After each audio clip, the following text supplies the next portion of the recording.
नमस्कार दोस्तों, स्वागत है आपका A to Z स्टोरीज अद्भुत ऑफिशियल पर।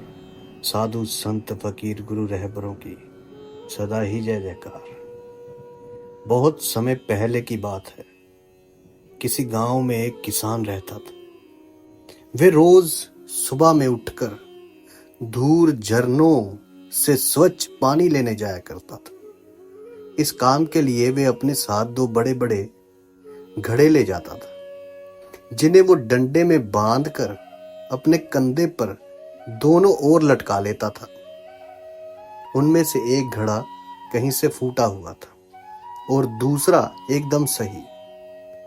इस वजह से रोज घर पहुंचते पहुंचते किसान के पास 1.5 घड़ा पानी ही बच पाता था। ऐसे 2 सालों से चल रहा था। सही घड़े को इस बात का घमंड था कि वो पूरा का पूरा पानी घर पहुंचाता है और उसके अंदर कोई कमी नहीं है।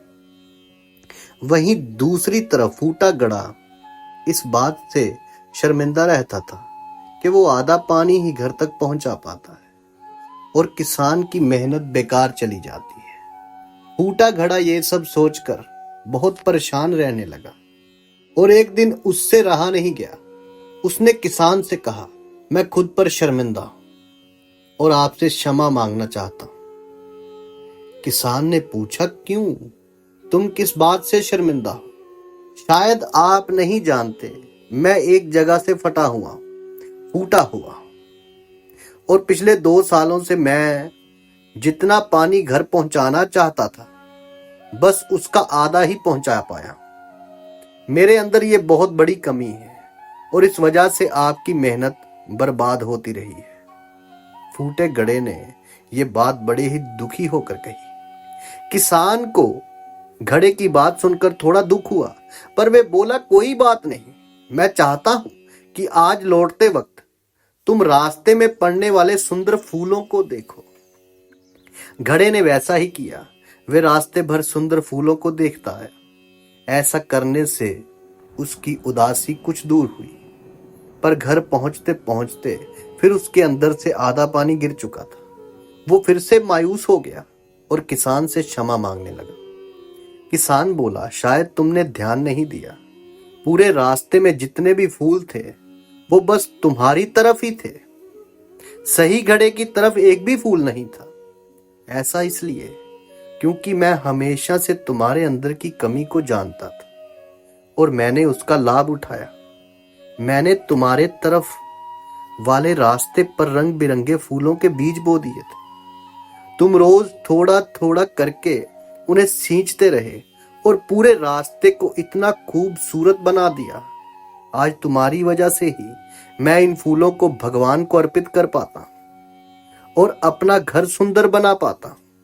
तुम ही सोचो, अगर तुम जैसे हो वैसे नहीं होते तो भला क्या मैं ये सब कुछ कर पाता।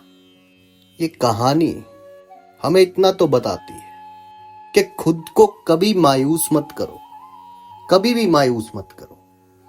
कोई ऐसा ढूंढो जो तुम्हारी कमियों से भी कुछ अच्छा बना सके। और गुरु रहबर यही तो करते हैं, मुर्शद यही तो करते हैं। दरअसल जो लोगों की नजर में हमारी कमी होती है, क्या पता वही हमारा गुण बन जाए, वही हमारे पास गुण हो।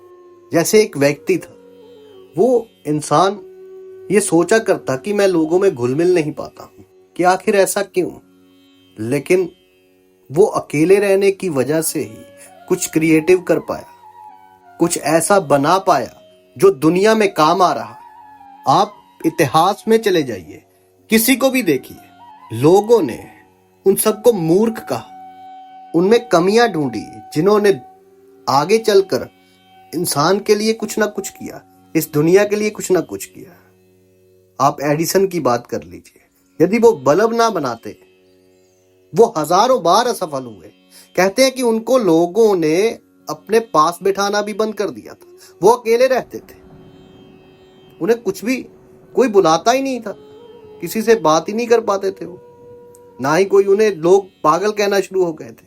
लेकिन उन्होंने बल्ब बनाया, क्योंकि दुनिया के लिए जो कमी है वो तुम्हारे लिए कमी नहीं हो सकती। हो सकता है कि जो दुनिया को कमी नजर आती हो वही तुम्हारा गुण हो। कुछ लोगों को गाना गाना अच्छा लगता है, लेकिन उनका जन्म हो जाता है किसी ऐसे परिवार में जो इस चीज को पसंद नहीं करता, लेकिन आगे चलकर वो एक बहुत बड़ा स्टार बन जाता है। लेकिन उसके लिए उसे वो मार्गदर्शक चाहिए, वो रास्ता दिखाने वाला चाहिए। और हर चीज के लिए जो भी प्राप्त करनी है, जिस मंजिल को पाना चाहते हो, उसके लिए गुरु का होना जरूरी है। ऐसा ही मान लो कि जैसे वो घड़ा हम हैं और वो बीज बोने वाला किसान गुरु है। हमारी कमी का उन्होंने सही उपयोग कर उसे एक सुंदर स्थान प्राप्त किया। इसलिए कभी भी मायूस मत होइए। क्या पता जो दुनिया को कमी नजर आती है वो परमात्मा ने आपके लिए गुण दिया, उसे समझिए। साधु संत फकीर गुरु रहबरों की सदा ही जय जयकार।